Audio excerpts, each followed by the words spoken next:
For years, one name spread like a shadow across two nations, Abu Bakr al-Baghdadi. He was the man who called himself the Caliph, ruling through fear and blood. Every sunrise, he moved again, never sleeping in the same place twice. His convoy traveled without headlights, only the moon guiding the way. He spoke softly but carried the weight of countless deaths in his silence. Baghdadi trusted no one. His guards feared even to look him in the eye. Deep inside, he already knew one day they'd find him. In October 2019, the hunt closed in. American Special Forces crossed the Syrian border under the cover of night. Inside a small compound, dogs barked and soldiers shouted. The end had arrived. Baghdadi grabbed two children and ran into a narrow tunnel beneath the ground. The walls shook with explosions above as dust rained from the ceiling. Cornered, he realized there was nowhere left to run. Trembling, he reached for the trigger on his suicide vest. A flash, then darkness. An explosion swallowed the tunnel. The blast took his life and the lives of his own children. When the dust settled, there was no caliph, no kingdom, only silence. The man who built an empire of terror had vanished into his own fire. Abu Nidal was once called the most dangerous man alive. He didn't lead an army. He built a network of assassins who feared him more than any enemy. Every order he gave was written in blood. Every betrayal answered with torture. From Libya to Iraq, his shadow touched embassies, airports, and hotels. But his cruelty turned inward. He began executing his own men for imagined disloyalty. They whispered that even a glance could be punished by death. Fear was his throne and silence was his only law. Yet by 2002, his power had crumbled, his followers gone or dead. He lived in Baghdad under Saddam Hussein's watch. No longer a leader, just a ghost. His health declined. Paranoia worsened. He locked himself away with his guards. Then one night, the silence was shattered by gunfire from inside his house. Some said it was suicide. Others believed his own guards turned on him. When they entered, Abu Nidal was slumped on the floor, his body riddled with bullets. The official report said suicide,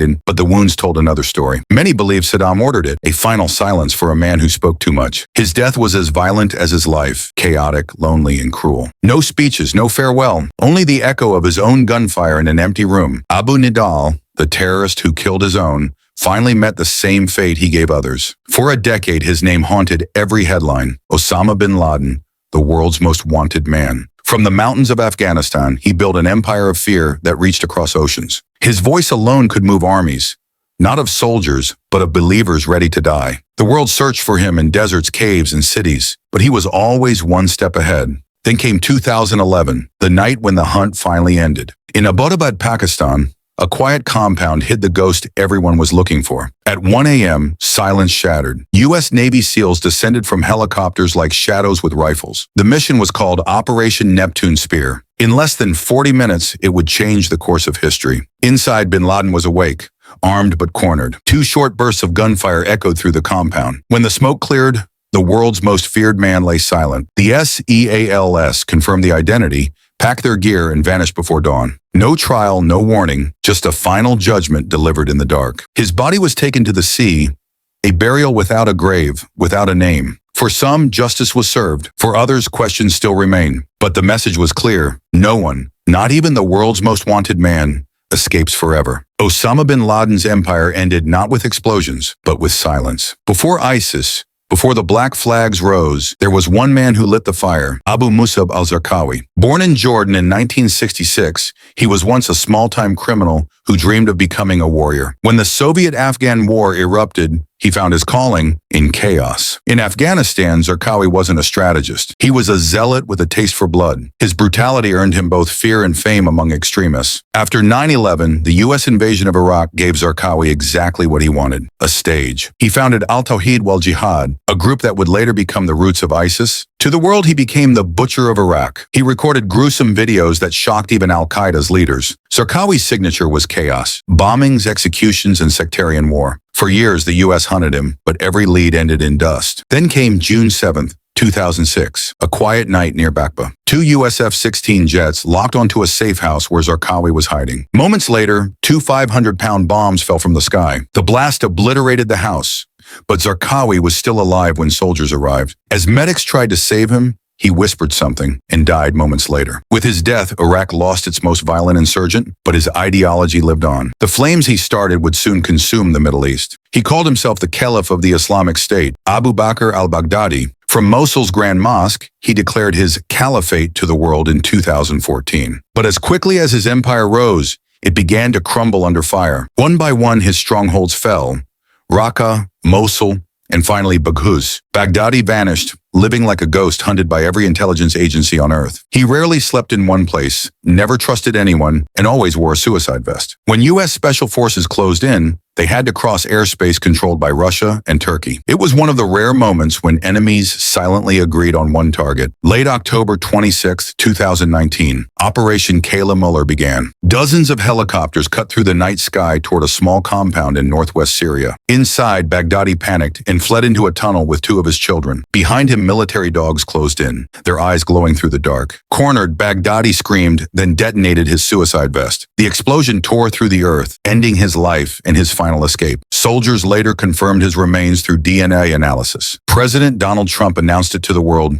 He died like a dog. The self-proclaimed caliphate had lost its final shadow. But in the ruins he left behind, new factions still whispered his name. For more than 2 decades, Ayman al-Zawahiri was the invisible face of al-Qaeda. He had stood beside Osama bin Laden during 9/11, the man behind the man. After bin Laden's death, Zawahiri became the leader, preaching hatred through recorded messages. For years, he escaped every drone strike, surviving like a ghost across Afghanistan and Pakistan. Each time reports claimed he was dead, new videos appeared proving otherwise. But by early 2022, that silence changed. No new recordings, no new trace. U.S. intelligence had discovered something unexpected. A tall house in Kabul's Sherpa neighborhood. Inside lived a man who never left, except to stand on his balcony every morning. Months of surveillance confirmed the impossible. It was Zawahiri himself. The White House debated the strike for weeks, balancing justice and civilian risk. The weapon chosen was unlike any before, the R-9X Hellfire, also called the Flying Ginsu. This missile didn't explode. It sliced through its target with surgical precision. On July 31, 2022, just after sunrise, a CIA drone hovered above Kabul. Zawahiri stepped onto his balcony for the last time. In 1 second, 2 missiles fell. No explosion, no smoke, just silence. When the smoke cleared,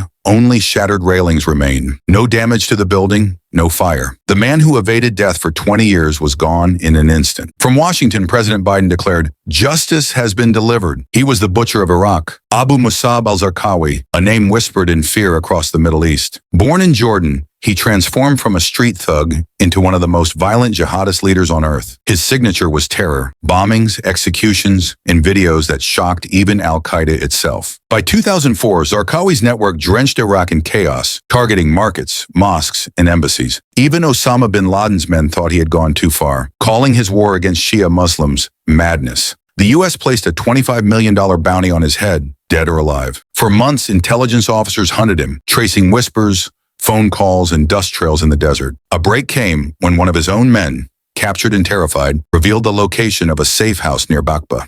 On June 7, 2006, 2 U.S. F-16 jets locked onto the coordinates. Moments later, 2 500-pound guided bombs screamed down toward the house. The explosion ripped through the compound, turning walls into fire and dust. When troops arrived, they found bodies, but Zarqawi was still alive. He was bleeding, gasping, yet conscious, eyes wide with rage and disbelief. Soldiers carried him out on a stretcher as helicopters hovered overhead. Witnesses said he tried to lift himself, muttering words before collapsing again. Minutes later, his chest stopped moving. The man who spread terror met his own slow end. An autopsy later revealed shattered ribs, lung trauma, and internal bleeding. He might have suffered nearly an hour. In that final hour, Abu Musab al-Zarqawi faced the pain he had once inflicted on thousands. He was once an eloquent imam in America, a man who spoke of peace, unity, and faith. But behind the sermons grew a shadow, a mind angry at wars he could not stop. After 9/11, he left the pulpit and became a voice for revenge. From Yemen, Anwar al-Awlaki recorded sermons that spread like wildfire across the internet. He was not just a terrorist, he was a brand, a digital icon of extremism. His English and charisma made him far more dangerous than any fighter with a gun. The U.S. considered him the bin Laden of the internet. Intelligence agencies hunted his emails, phone calls, and encrypted chats. Finally, a drone locked onto a convoy near Al-Jawf province in 2011. Awlaki was in one of those cars talking to his driver, unaware of what hovered above. The drone released a Hellfire missile, silent and precise. The impact was instant. When U.S. forces arrived, nothing was left but metal and ashes. The drone strike also killed Samir Khan, editor of Al-Qaeda's online magazine. It was the first time America killed its own citizen by drone without trial. Debate erupted around the world. Was it justice or murder by machine? But for the families of his victims, the strike was closure after years of pain. And so, on a lonely Yemeni road, the digital preacher met a silent end from the sky.